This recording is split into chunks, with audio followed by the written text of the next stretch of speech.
Okay, so merong bagong nilaunch si panahon na ni ano to, panahon na ni Angara. So, sabi dito, Canva gives teachers, according to the Republic of the Philippines Department of Education, Canva gives teachers premium access and training for free. Pero, dati pa naman, yung Canva, nagbigay talaga sila ng premium access sa ano. Basta yung email mo ay may.gov.ph. Yan. So, pagka premium account ka, lahat po ng premium features ng Canva ma-access mo. Kasi pagka for personal use lang, so mag-avail ka ng services nila through credit card or through monthly payment. So, eto, magandang ano kasi ang Canva from this one. Yan, Teacher Essentials. Ito yung bagong Canva. So, napakadaming content niyan. Meron na silang mga content na ready-made. I-edit mo na lang. Minsan, ginagamit ko rin sa vlog. Minsan, po sa lesson, medyo okay na, hindi mo na i-edit. Minsan, yun talaga mismo yung gagawin lesson. So, sa Pasig City, October 30, this 2024 lang, public school teachers staff across the country are set to receive free access and training on Canva education starting November, following the Department of Education DepEd partnership with Canva Philippines. According to this, sabi dito, Education Secretary Sani Angara signed a partnership on Wednesday with Canva Philippines for the rollout of Canva for education to further bring digital design creativity into Filipino classrooms and support teachers with user-friendly tools for interactive learning. So during the ceremonial signing, this one, so nandyan si Secretary Angara, His Her Excellency HKU PSM FCA Austria Ambassador to the Philippines, Miss Yani Hornila Donato, Canva Philippines Lead, Miss Letwa, Marketing Content Discovery Lead of Canva Philippines. Ambassador Yu lauded the speedy action of Angara's team on the partnership of Canva for Education to give our learners educators with the tools for 21st century learning. So, yun sila.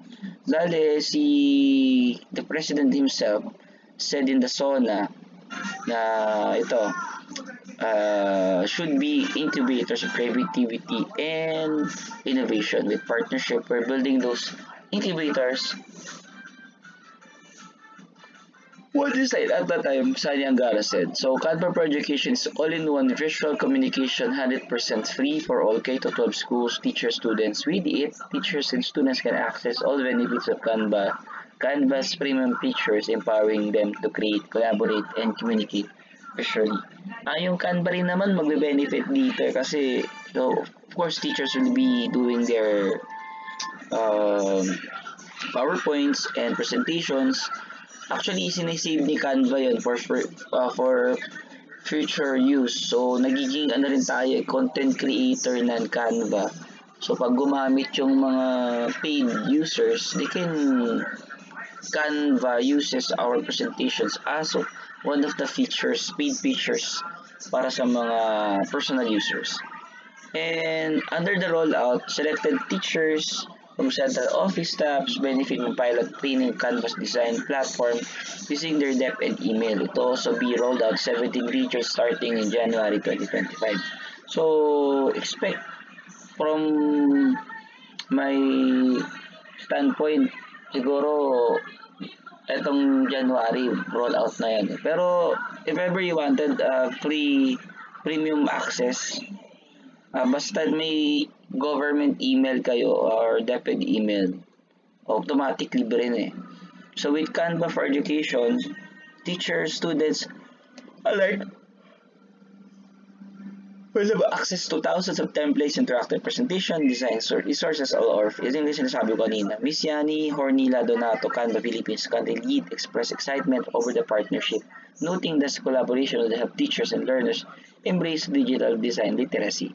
Sabi dito, visual become fast-paced and skill today's workplace. Ang Canva kasi pagka tinignan mo, hindi mo na kailangan ng PowerPoint. PowerPoint kasi limited lang din yung capabilities niya. I'm not saying that PowerPoint is a different tool pa rin. Pero ang Canva kasi halos kompleto eh. Kompleto talaga ng Canva. From videos to clip arts. So, mga gamit mo talaga. Then, pwede ka rin mag-upload ng photos mo doon. Okay?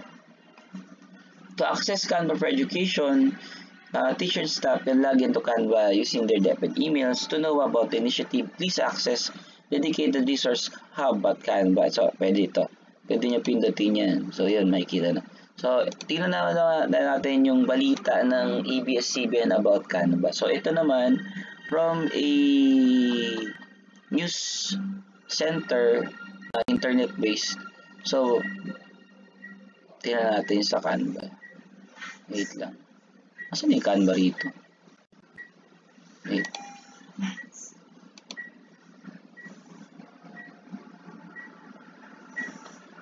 Patayin muna natin yan. So, hanapin natin si Canva. Muna sa taas patapos.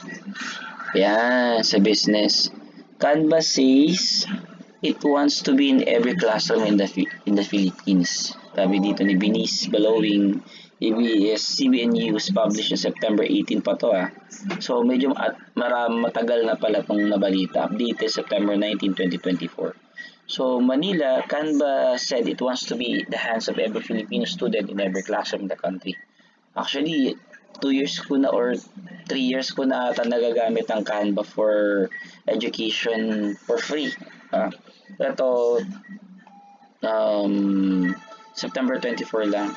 So, this is its country manager, Philippines, Yani Hornila Donato said the visual communication is essential in the workplace and helps boost critical thinking. And itong pandemic, talagang nag-boost yung Canva because of the pandemic. So, nagkaroon ng teachers ng mga online presentations. So, yun ang nangyari. So, medyo nag-boom yung mga digital platforms like Canva. The executive also said that they have met with the new education secretary si panahon na ito ni Sani Angara. So discuss how Canva and Department of Education can work together, roll out. Ito nga yung kaninang DepEd memo which is the rollout ng Canva para sa mga selected teachers for the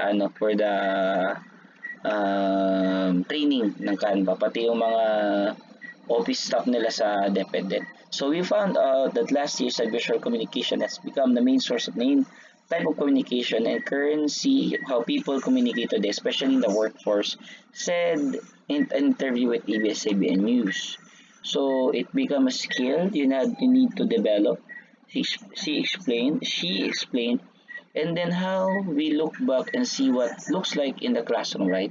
Who enters the workplace, a workforce, our students today. So we really want to be able to bridge the gap in the learn. Donato said, ito yung Canva Philippines na hinangasiwa ng Canva Philippines.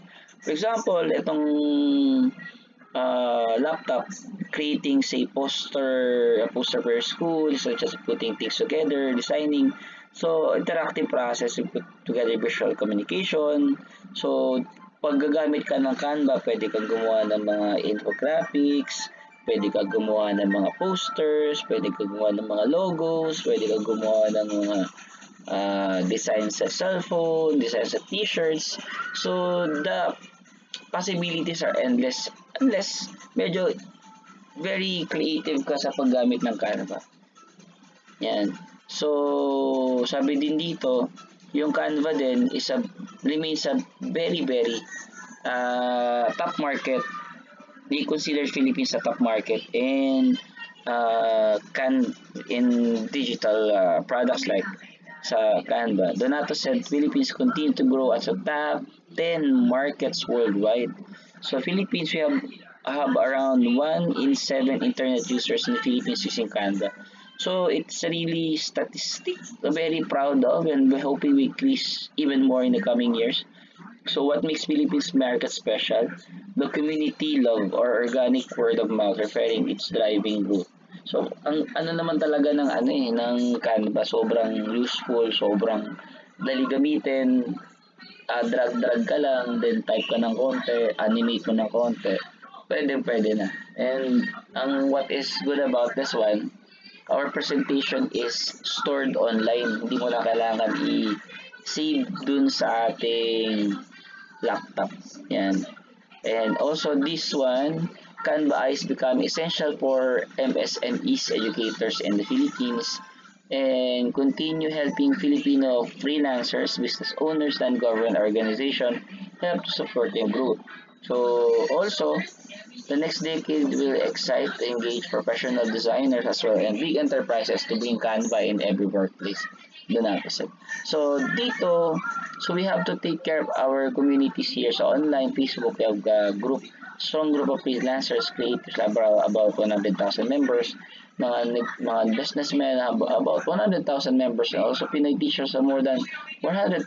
Kasi ang Filipino teachers, it's almost 1 million. Sabihin mo ng 100,000 ang gumagamit niyan.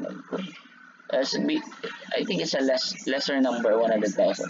Although, itong mga communities na to, they really empower Canva in making presentation. Also, yung paggawa ng content creation din. Especially yung mga online teachers natin na gumagawa din sa YouTube, something like that. And, let's tingnan natin yung ito yung part ng Canva, which is public site DepEd resource. So Canva for Education, tingnan natin So andito yung nila So paano ka ba mag-login dun sa Canva for Education? So via web browser canva.gov.deped login, user DepEd email address and password. And go to kapag naman sa cellphone naman, login sign up, enter pa rin yung .gov.ph email address. Choose via SSO or will be directed to M365 o Microsoft 365 login page with DepEd email address and password. Okay, so yun, getting started with Canva checklist, install, and then DepEd and Canva. Yan, ito na yung gagawin natin. So yun, ito na siya. Then tingnan natin yung bagong interface ng Canva. So ito na yung interface niya. So magla-login ka lang. So for example, this is my personal Canva. Wala ako doon sa DepEd ko. So yun. So pag nakita mo yung niya, yung landing page niya, sarado ko na lang yun. So medyo nagbago ng konti. Medyo interactive na siya. Yan. So ito yung personal ko na account. So wala pa yung aking DepEd account dito. So yun. Ito yung mga ginagamit ko dati. Yan. So plan. Pero this is a personal. Pagka DepEd account, mas maraming laman to. Mas maraming laman. So yun. Yan ang pinagkaiba ng personal sa DepEd. So pag nagtingin ka ng mga projects dito, makikita mo to. Ito yung premium account. May mga premium account dyan So ito mga branded, something like this. So brand kits. Yan. May mga may mga portion dito na kailangan mo mag-log into premium user para maano siya. Ayun, ang kagandahan lang talaga dito, alam naman natin gumawa ng PowerPoint, but Canva is a different platform wherein kung ano ba yung gamit nito. So napakadami, from presentations, video creations, content creation, pwedeng gamitin sa business, pwedeng gamitin ng mga freelancers. Napakadami. The possibilities are endless. kung tutuusin, napakadami na application nito. So, yun lang. Pag may tanong kayo dun sa ating content for today, so message lang kayo or comment below. So, I love to read your comments. So, yung comment lang kayo. Okay? So, bye everyone.